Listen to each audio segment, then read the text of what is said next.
आमर जहाँ मिथ अच्छी 30 days रे cycle normal no that is not correct. मुहरे सब व्रण एपियर हुए मुहर एक्स्ट्रा हेयर बॉडी रो डिफरेंट पार्ट रे हेयर एपियर हुए। एनदर थिंग है आमर व्हाइट डिस्चार्ज नहीं कि कॉमनली आजिकल सो झील मैंने आसुचन यंग एज रे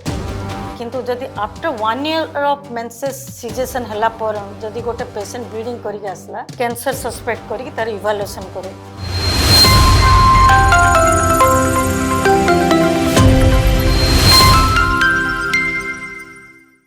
नमस्कार मु doctor Aarti Nayak senior gynaecologist Bhubaneswar last 25 years है मुझे भुवनेश्वर प्रैक्टिस करछि। मोर एरिया ऑफ इंटरेस्ट है लाप्रोस्कोपी और एंडोस्कोपी किंतु सबू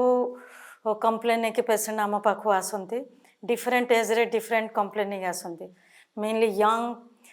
एडोलेसेंट ग्रुप रे लाइक 12 to 16 years तांगर इरेगुलर मेंस्ट्रुअल साइकिल्स हो पारे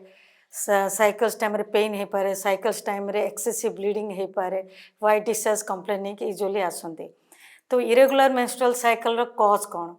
फर्स्ट ऑफ ऑल एटा फिजियोलॉजिकल हो पारे पैथोलॉजिकल हो पारे। फिजियोलॉजिकल लाइक आमर because of immaturity of hypothalamus pituitary ovarian axis आमर जो ब्रेन रो जो ग्लैंड थाए हाइपोथैलेमस पिट्यूटरी जिते एडोलेसेंट एज थाए सेटा तार इमेच्योर था ग्रेजुअली सेटा मैच्योर होता। तो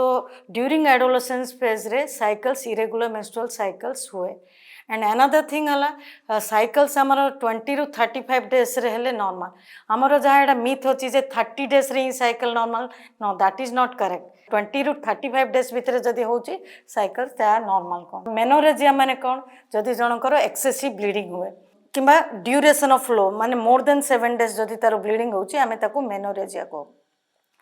तो से क्षेत्र में कौन वीकनेस लगे तार एनेमिया हम पेलरनेस हम पेशेंट कौन फैटिक हो तो ताको डायग्नोसिस करने आमको अल्ट्रासाउंड दरकार तार डिफरेंट ट्रीटमेंट अच्छी।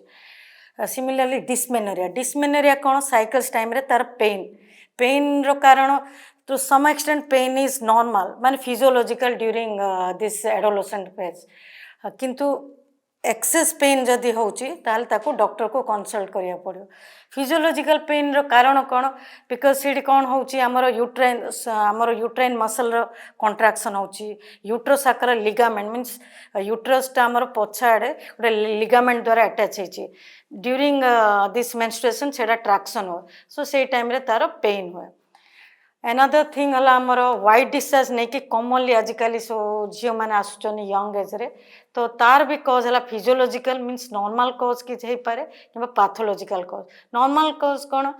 साइकिल्स रो मीन्स मेंस्ट्रुएशन डिफरेंट फेज रे भी टिके एक्सेस व्हाइट डिस्चार्ज हो लाइक जस्ट ओवुलेशन टाइम रे हुए बिफोर मेंस्ट्रुएशन टाइम रे so all these are things normal. कि पैथोलॉजिकल व्हाइट डिस्चार्ज कौन some infective cause like fungal infection hala किंबा bacterial infection hala fungal infection like candida organism bacterial infection like amaro chlamydia अछि trichom bacterial vaginosis अछि gonorrhea अछि ए सब case रे infection हुए infection एक white discharge हुए किंबा हमर excessive stress तार लाइफस्टाइल हैबिट्स किंबा हमर से सर्विक्स रो लोकाली किछि इंजुरी जदि अछि कि इरोजन अछि केस रे white discharge हुए। तो से तार ताको डॉक्टर को कंसल्ट करके ट्रीटमेंट नेबा पड़े लाइफस्टाइल हैबिट चेंज करिया पड़ो एक्सेसिव अमाउंट पानी पीवा पड़ो ग्रीन लिफी वेजिटेबल्स खाइबा पड़ो शीघ्र शोइबो शीघ्र उठिबो योगा एक्सरसाइज सब करिया पड़ो प्रिफरेबली ताको कॉटन अंडरगारमेंट्स यूज करिया पड़ो दैट शुड बी लूज ए सब जिनस करिया पड़ो। तो यंग एज लाइक आमर अराउंड 20 to 35 भितर कौन कंप्लेन इनफर्टिलिटी मान गोटे कपल मान husband wife after 1 year of try करिया पर मध्य जदि तांकर प्रेगनेंसी रहूनी आमे से क्षेत्र ताको इनफर्टिलिटी को एथिरे मेल भी रेस्पॉन्सिबल है पारे द फीमेल आल्सो रेस्पॉन्सिबल है पारे both male and female responsible होता है। मेल कोम पाई गोटे सिंगल टेस्ट अच्छी seminal fluid analysis single test आमे जानि पारे मेल रो को कारण जो तार इनफर्टिलिटी होची एदर तार काउंट कम थाए सेमिनाल फ्लुइड जो स्पर्माटोजो काउंट कम थाए किंबा मोटिलिटी कम थाए किंबा तार मॉर्फोलॉजी रे एब्नॉर्मालिटी थाए सेथिरे ताकू ट्रीटमेंट करा जाए फीमेल मानकर ओव्युलेशन रे डिफेक्ट थाए पारे हार्मोनल इश्यू थाए पारे लाइक हाइपोथायरॉयडिज्म थाए पारे हाइपर प्रोलैक्टिनिमिया थाए पारे बर्तमान गोटे कॉमनेस्ट डिजीज जोड़ा आछि पीसीओडी पॉलीसिस्टिक ओवेरियन डिजीज समस्त ता विषय जानिथिबे जो थरे कि यंग एज रे सेडा देखा जाए एग्जैक्ट ता कारण जना नहीं से कौन हुए तार वेट बढ़े समटाइम्स लीन पीछे वेट भी कमे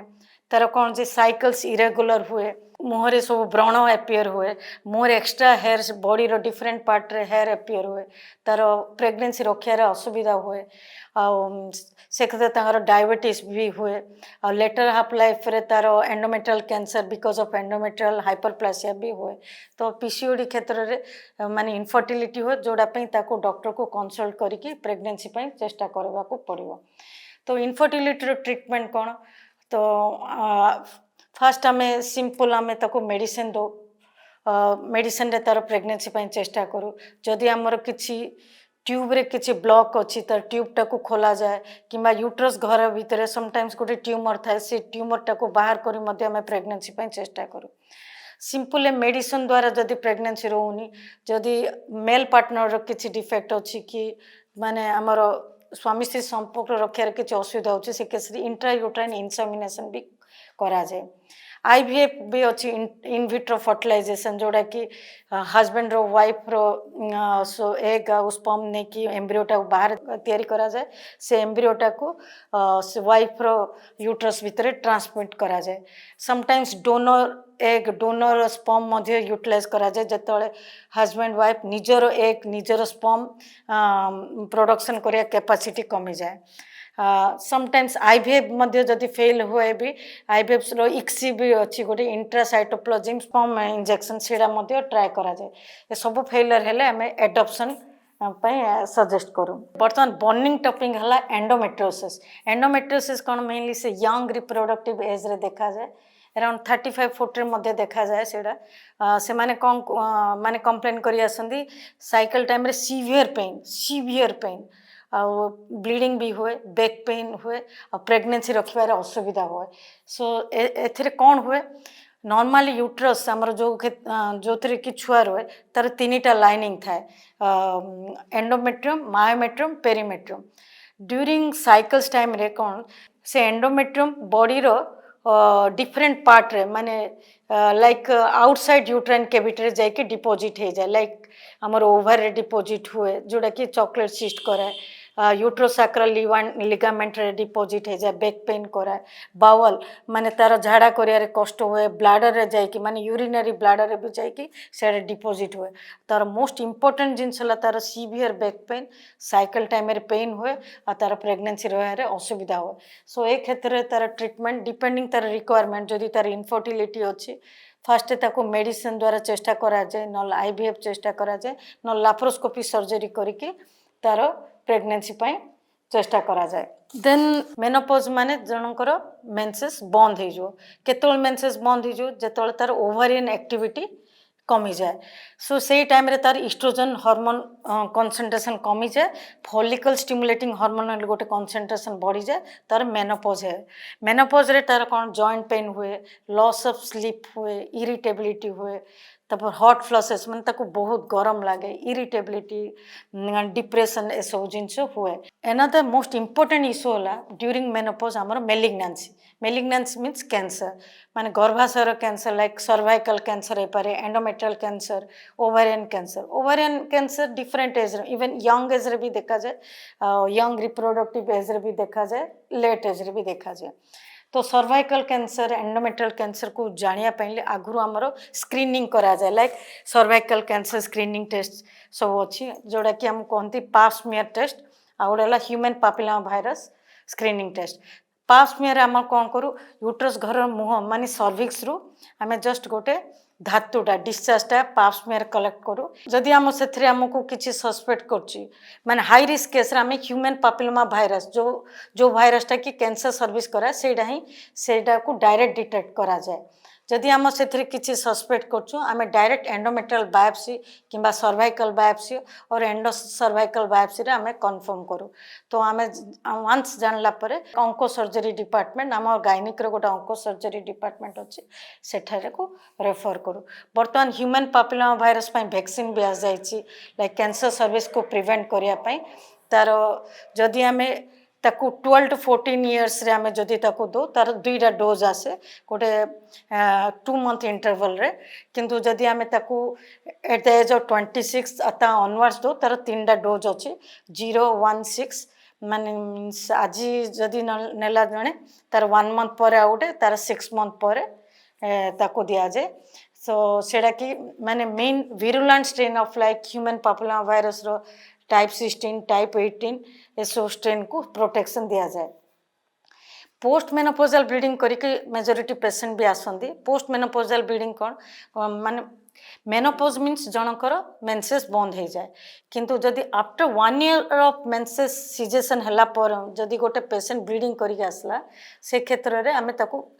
कैंसर सस्पेक्ट करी तार इवाल्युएशन करो। So first of all cases रे मेलिग्नेंसी न था बट एनी पेशेंट जदि after menopause 1 year of menopause जदि जदि इरेगुलर ब्लीडिंग करके आसला आमे ताको पोस्ट मेनोपोजल ब्लीडिंग को तार डायग्नोसिस करिया पई हमर सेही अल्ट्रासाउंड व्यवहार करू। आ हिस्टोस्कोपी गोटे जंत्रपाति अच्छी जो थे कि आम एंडोमेट्रियम नहीं कि बायोप्सी करूँ। जदि आमको किसी सस्पिशियस लगिला बायोप्सी रे कंसर्न ऑंको सर्जरी डिपार्टमेंट को रेफर करूँ फॉर दिस एंडोमेट्रियल कैंसर। जदि आमर सर्जरी माने सर्जरी करियर स्टेज माने आमर स्टेज 1 स्टेज 2 स्टेज 3 स्टेज 4 अच्छी प्रत्येक कैंसर सर्वाइकल कैंसर हो एंडोमेट्रियल कैंसर हो अर्ली केस रे आमे सर्जरी को प्रिफर करूँ कि लेट केस रे means advance stage 3 stage 4 case रे इधर के रेडियोथेरापी और केमोथेरापी यूज करूँ।